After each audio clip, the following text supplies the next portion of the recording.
Assalamualaikum warahmatullahi wabarakatuh. Salam Kukar Pintar. Apa kabar kalian anak-anak? Sehat semua? Alhamdulillah. Semoga kita selalu sehat ya. Kita berjumpa kembali bersama saya, Ibu Nur Rasida, dalam kegiatan pembelajaran Bahasa Indonesia kelas 9. Materi pokok kita adalah bab 3, teks cerita pendek. Pada pertemuan keempat ini, Ibu akan menyampaikan materi tentang menelaah unsur kebahasaan dalam teks cerita pendek yang dibaca. Kembali Ibu ingatkan tentang buku yang kita gunakan, yaitu buku Siswa Bahasa Indonesia SMP MTS kelas 9, edisi revisi tahun 2018. Untuk bahasan kita kali ini, silakan kalian buka halaman 76 sampai dengan halaman 78. Tujuan pembelajaran kita pada pertemuan ini adalah 1. Peserta didik mampu mengidentifikasi ciri-ciri kebahasaan cerita pendek. 2. Peserta didik mampu menganalisis ciri kebahasaan cerita pendek. 3. Peserta didik mampu memahami penggunaan kata deskriptif, kata ekspresif, dan majas dalam teks cerita pendek. Anak-anak, pada pembelajaran sebelumnya kita telah membahas struktur teks cerita pendek. Mari kita ingat-ingat kembali materi tersebut ya. Struktur teks cerita pendek terdiri atas orientasi, rangkaian peristiwa, komplikasi, dan resolusi. Kali ini yang akan kita bahas adalah ciri-ciri kebahasaan pada teks cerita pendek. Cerita pendek biasanya memiliki ciri-ciri kebahasaan sebagai berikut. 1. Sudut pandang pencerita. Ciri khas kebahasaan cerpen, pencerita menjadi orang pertama atau ketiga. 2. Kata benda khusus. Pilihan kata benda yang bermakna kuat dan bermakna khusus, seperti memilih kata beringin dibandingkan kata pohon. Yang ketiga, majas atau gaya bahasa.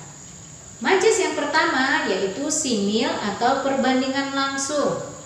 Contohnya, burung itu terbang bagai batu lepas dari ketapel.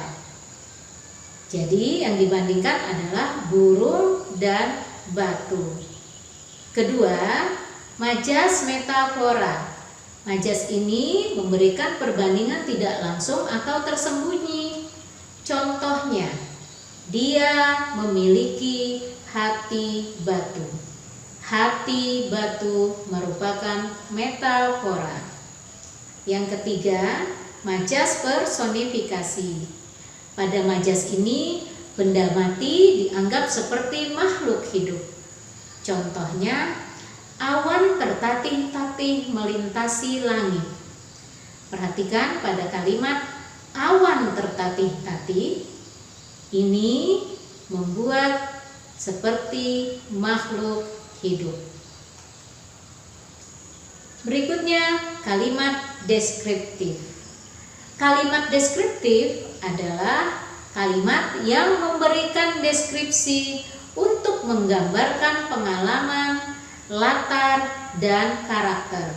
Misalnya, baunya seperti apa yang bisa didengar, terlihat seperti apa, dan lain-lain.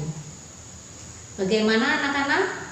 Apakah kalian sudah memahami ciri-ciri kebahasaan pada teks cerita pendek? Sekarang, bacalah kembali teks cerita pendek berjudul Kebaikan Membawa Keberuntungan. Cobalah kalian temukan ciri-ciri kebahasaan apa saja yang ada dalam cerita pendek tersebut. Baiklah, Perhatikan uraian Ibu berikut ini. Ternyata ciri-ciri kebahasaan yang ada dalam cerpen Kebaikan Membawa Keberuntungan adalah: 1. Dilihat dari aspek sudut pandang pencerita. Bukti dalam kalimatnya seperti ini. Doni berusaha dengan sekuat tenaga untuk berjualan di pasar. Dia telusuri lorong demi lorong pasar itu, dan dia juga menawarkan kuenya kepada semua orang yang dia temui. Perhatikan pada kata Doni, nama tokoh. Kemudian kalimat selanjutnya menggunakan kata dia yang menunjuk kepada Doni tadi. Dia di sini menggunakan kata ganti orang ketiga. Jadi, sudut pandang pencerita dalam cerpen Kebaikan Membawa Keberuntungan adalah orang ketiga. Berikutnya, kata benda khusus. Perhatikan bukti dalam kalimat. "Hei Don, berapa harga donat itu?" tanya Aisyah sambil menunjuk ke arah kue yang ada di dalam keranjang miliknya. Kata donat merupakan kata khusus dari kata kue. Berikutnya, majas atau gaya bahasa. Majas yang ada pada cerpen ini adalah majas metafora. Perhatikan kalimatnya. Hari ini matahari bersinar dengan sangat terik, seakan-akan sang raja siang itu ingin membakar semua yang ada di bawahnya. Perhatikan pada kata sang raja siang itu. Kalian tahu siapa sang raja siang? Iya, sang raja siang merupakan metafora dari matahari. Aspek kebahasaan yang keempat yaitu kalimat deskriptif, yaitu kalimat yang memberikan gambaran. Kali ini kita lihat buktinya dalam teks. Dia adalah Doni, seorang anak kurus dengan rambut hitam yang sedikit ikal. Jadi tokohnya Doni itu digambarkan sebagai anak yang kurus dengan rambut hitam yang sedikit ikal. Inilah yang disebut dengan kalimat deskriptif. Nah, semakin paham bukan? Untuk itu, agar kalian lebih paham lagi, kalian bisa mengerjakan latihan di LKPD 3.4. Setelah itu, kalian bisa melanjutkannya dengan membuat mind mapping yang telah Ibu siapkan.